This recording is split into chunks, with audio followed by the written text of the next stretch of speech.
Bonjour, aujourd'hui je voudrais vous parler du soutien dans le couple. En fait, beaucoup de femmes que je reçois se plaignent d'un manque de soutien de la part de leur mari, de leur compagnon.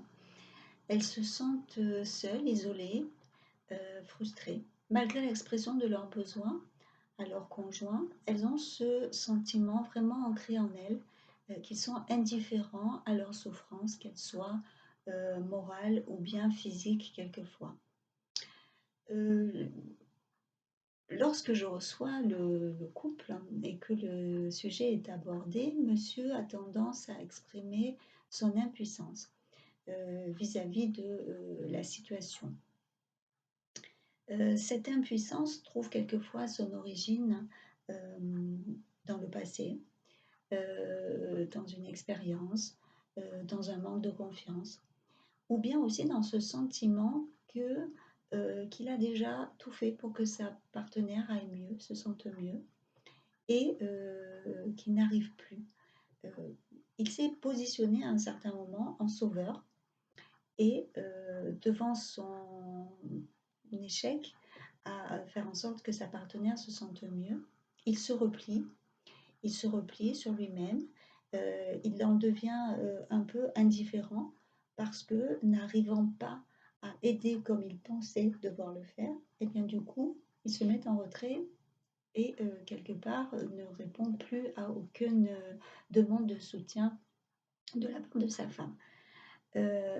Souvent, une personne, donc là on parle du mari vis-à-vis de la femme, mais ça peut être l'inverse ou bien vis-à-vis encore d'une autre personne, lorsque l'on a cette envie d'aider l'autre, on va le faire de la façon qui nous semble la plus appropriée pour aider l'autre. Et on se dit, euh, si je fais ça, ça va l'aider. Et lorsque ça ne marche pas, eh bien, finalement, on arrête de faire quoi que ce soit. Sauf que aider l'autre en premier, c'est écouter et entendre ce dont l'autre a réellement besoin. Alors on se trouve, et c'est là où mon travail trouve tout son intérêt, on se trouve dans un couple où d'un côté il y a expression des besoins de la part de la femme en l'occurrence, euh, et incompréhension de ses besoins par l'autre qui pense avoir déjà fait ce qu'il a à faire, qui ne comprend pas pourquoi ça n'a pas marché et qui ne sait plus quoi faire, qui a baissé les bras, qui s'est un petit peu replié sur lui-même aussi. Donc reprendre avec le couple dans une expression honnête, transparente des choses, reprendre l'expression des besoins de la femme, mais dire à l'autre, j'ai besoin que tu me soutiennes quand je rentre du travail et que ça ne va pas. Ou lorsque je me sens physiquement pas bien, j'ai besoin de ton aide, j'ai besoin que tu me soutiennes. C'est bien, mais ça ne suffit pas. Il faut être le plus concret possible. Et c'est ce à quoi je m'évertue de faire lorsque j'ai le couple en face de moi. C'est faire en sorte que l'expression des besoins soit la plus concrète possible. Dire à l'autre réellement, là, lorsque je me sens comme ça, j'aimerais que tu me dises ça, j'aimerais que tu fasses ceci, j'aimerais que tu prévoies cela. Voilà, ça, ce sont les façons dont tu peux réellement m'aider lorsque ça ne va pas. Ça, c'est le travail côté expression des besoins.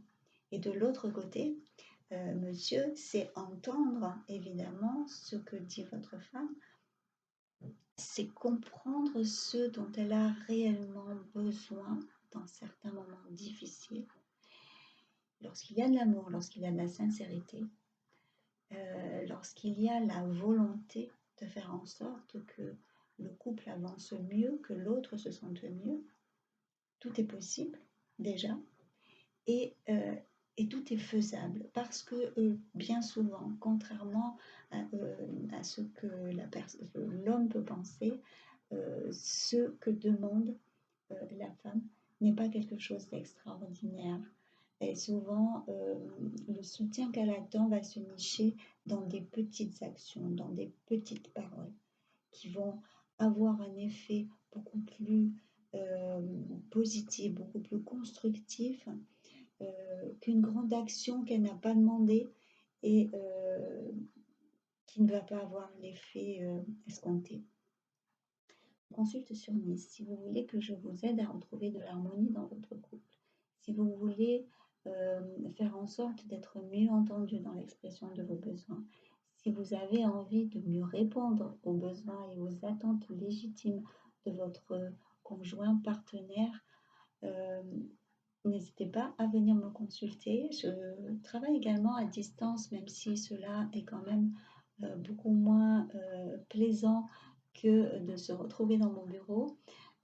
N'hésitez pas non plus à me demander des renseignements, je me ferai un plaisir de vous répondre.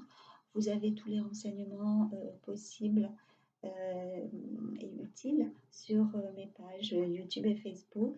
N'hésitez pas à me contacter. Je vous remercie en tout cas de m'avoir écouté et je vous dis à bientôt peut-être.